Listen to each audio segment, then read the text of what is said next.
साथियों, जय हिंद। साथियों, यूपी ट्रिपल एससी पैट 2023 के लिए आज हम लोग देखेंगे प्रैक्टिस सेट नंबर तीसरा।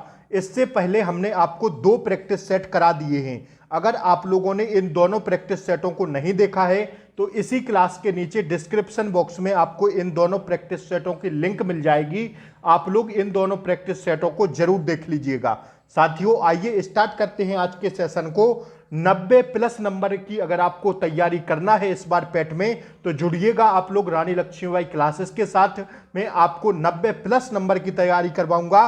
साथियों, आज जीके जीएस का महत्वपूर्ण सेट पेपर है। आपको टारगेट करके बताना है कि आपका आज सही कितना होता है। साथियों, 30 में 30 का आज हम लोग टारगेट करेंगे। तो आइए देखते हैं आज के सेशन को। जैसा पेपर आपसे पूछा जाएगा सेम वैसे ही प्रश्नों को मैं आप लोगों के लिए तैयार करता हूं।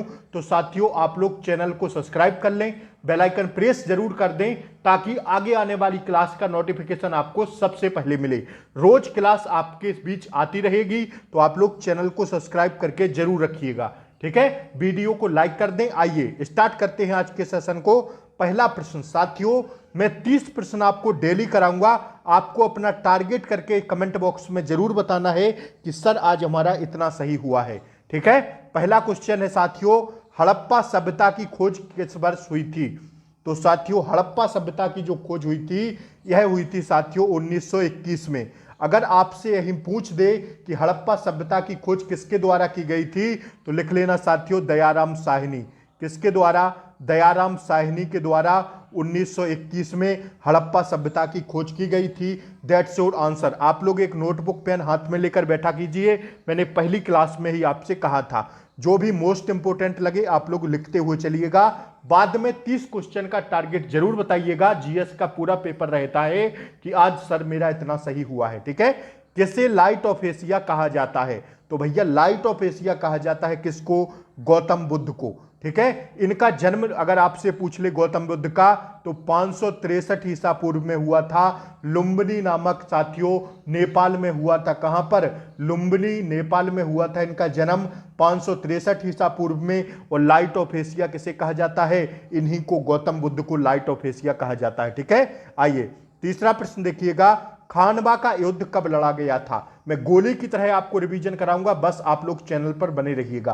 क्लास को एक बार शेयर कर दें, अपने साथी दोस्तों रिलेटिव सब तक यह क्लास भेज दें जो भी इस बार यूपी ट्रिपल एससी पैट में साथियों कितना नंबर 90+ की तैयारी करना चाहते हो तो आइएगा, जुड़िएगा, शेयर करिए दबा के क्लास को। ठीक है, खानवा का युद्ध कब लड़ा गया था? तो खानवा का युद्ध लड़ा गया था 1527 ईस्वी में। अभी हिस्ट्री का पोर्शन चल रहा है, फिर history, polity, geography, economy, science, हर एक सब्जेक्ट से मैं अपने 5-5 प्रश्न लिए हैं तो आपको जुड़ना जरूर पड़ेगा अगर इस बार पैट में नंबर अच्छा करना चाहते हो।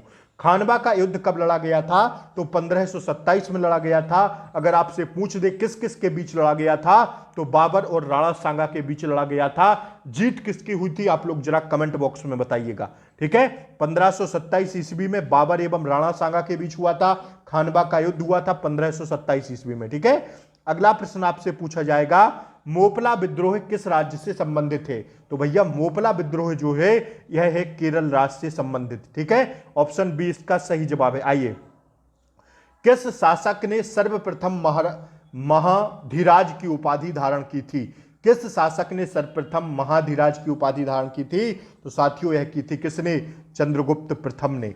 ठीक है, इन्होंने क्या किया था? सर्वप्रथम महाधिराज की उपाधि धारण की थी। आइए अगला प्रश्न देखिएगा। अब आता है आपका पोर्शन भारतीय राष्ट्रीय आंदोलन। 5 नंबर के देखिएगा फटाफट।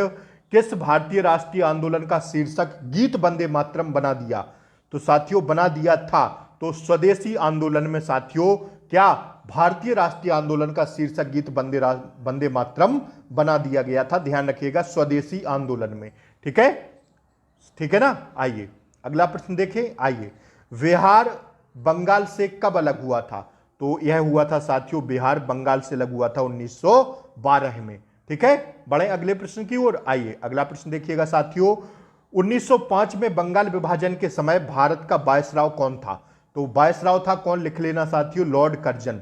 ठीक है, 1905 में बंगाल विभाजन के समय भारत का वायसराय था लॉर्ड कर्जन। छपेगा यह प्रश्न, स्टार लगा के छाप लेना। गदर पार्टी की स्थापना कब हुई थी? तो गदर पार्टी की स्थापना हुई थी 1913 में। ठीक है, आइए। गीत रहस्य नामक ग्रंथ किसके द्वारा लिखा गया था? तो गीत रहस्य नामक ग्रंथ है जो यह साथियों लिखा गया था बाल गंगाधर तिलक के द्वारा। बहुत ज्यादा समय नहीं है आपकी परीक्षाएं होने में, बस आप लोग बने रहिएगा। ज्योग्राफी का पोर्शन आ गया है, देखिएगा। नांगरहोल नेशनल पार्क किस राज्य में स्थित है?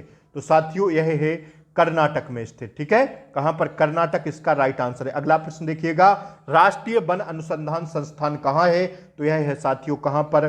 देहरादून में। That's your answer. ज्योग्राफी के शानदार प्रश्न, बने रहिएगा साथ। ठीक है, लाइक कर दीजिए क्लास को एक बार। काली एवं तीस्ता नदियों के बीच हिमालय का कौन सा प्रादेशिक विभाग स्थित है? तो यह प्रादेशिक विभाग स्थित है साथियों कौन सा? नेपाल हिमालय। ठीक है, आइए अगला प्रश्न देखिएगा, 1 डिग्री देशांतर की सर्वाधिक दूरी कहां पर होती है? तो यह होती है भैया कहां पर? कर्क रेखा पर। ठीक है, कर्क रेखा पर। आइए अगला प्रश्न, मैं गोली की तरह रिवीजन कराऊंगा, समय बहुत नहीं लूंगा आपका। ठीक है, आइए। भारत की जनगणना का लघु विभाजक वर्ष कौन सा था? तो लघु विभाजक वर्ष था भारत का 1951, ध्यान रखिएगा। और भारत में जनगणना की शुरुआत कब से हुई थी? तो कमेंट बॉक्स में इसका आंसर फटाफट लिखिएगा, मैंने पिछली वीडियो में यह प्रश्न आपको कराया था। ठीक है, अर्थव्यवस्था के शानदार प्रश्न देखिएगा फटाफट। 5 नंबर का, वह दर जिस पर रिजर्व बैंक वाणिज्यिक बैंकों को लोन देता है, तो वह दर होती है कौन सी?